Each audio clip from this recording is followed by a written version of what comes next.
So with this Gibson J15, it's just a simple operation, just installing a couple of strap buttons. But I do find the single pivoting block with a single platform and the single strap really makes it easy when you're doing any operation, electronics, or this type of job, installing strap buttons, where you're flipping the guitar around and holding it on its edge. So without the use of vices, clamps, or any type of mechanical fixtures, I can hold the guitar safely and firmly in the best orientation to do this job. So,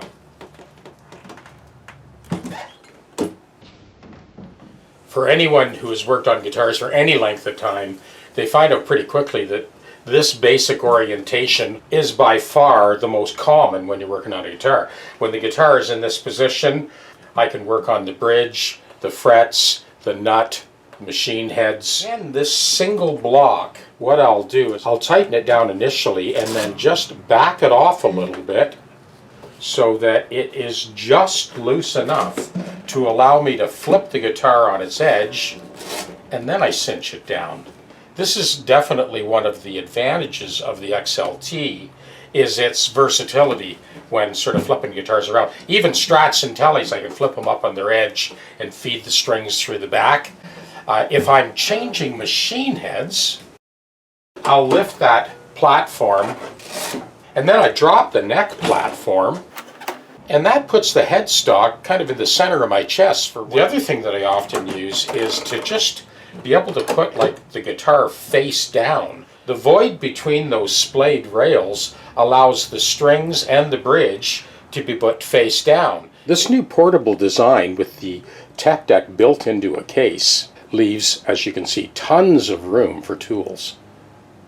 So I use that high density foam and jam my tools into that so they're ready to snap up and go. And underneath the body platform, as you can see, I've got the snap shut containers, got a container full of potentiometers, wiring and input jacks, nuts and saddles, and then an assortment of screws. So without exaggeration, I easily have over 250 different items and tools and parts, all stored within reach in 2.7 square feet. This trough on the end, I've got my bridge pin reamer and some more Allen keys just sort of jammed in to that high density foam. And I have my longest straight edge here, just on the side.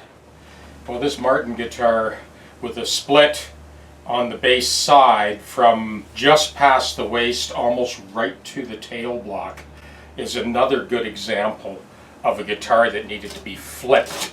As I got inside to place that plexiglass plate for pulling the sides flush, it's not just that it's separated this way, but it's shifted. So these jigs that I've made up pull the two sides of the crack dead level as I clamp down. Again, this guitar was flipped up on its edge, on its back, over the course of getting to this stage.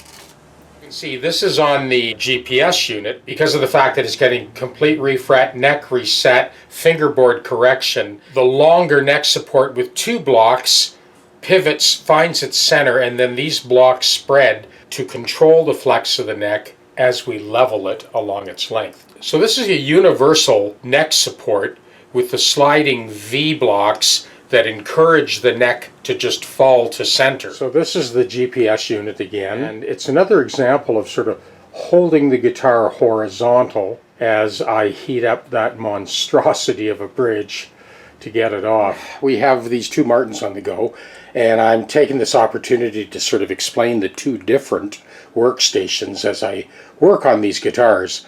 I'm just heating up so we can steam this dovetail off. I also have this fixture I designed a few years ago. This other Martin that we're doing the crack repair is held by the neck, this is the XLT unit, and supported by the body platform.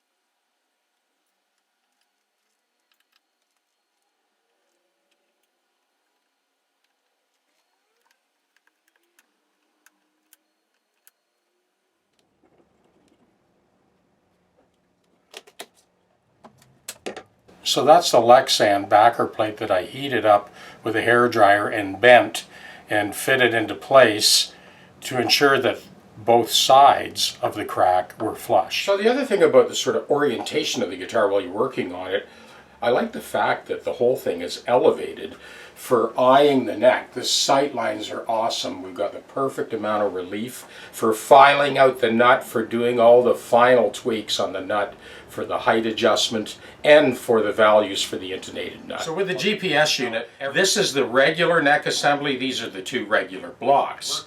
For many of the guys that are working on basses, they've bought an extra long block to replace this shorter block. And so with the two long blocks installed, you've got enough telescopic reach to support any bass neck for any type of fretwork or fingerboard leveling. Now for the guys that are working on shorter instruments, this neck assembly slips off, this one slips on. So between the extra long block, the regular neck support that comes with the unit, and then the optional mini neck support, we got you covered for any scale length from a violin to an upright bass. Musical instruments, by their inherent fragility, are always susceptible to damage. But the whole idea and the impetus behind this design is to be able to have something that's multi-adjustable. The only thing that touches your guitar is either leather or cotton straps. No danger of slipping or being crushed, and no precarious wobbling. The instrument is held in the ideal position. You can just relax, concentrate on your work. The guitar's not going anywhere until you're ready to move it and adjust it to another position, which generally involves a matter of seconds, certainly not minutes. And that pretty well wraps it up. So I'm happy to answer any questions you may have. Thanks, Ian.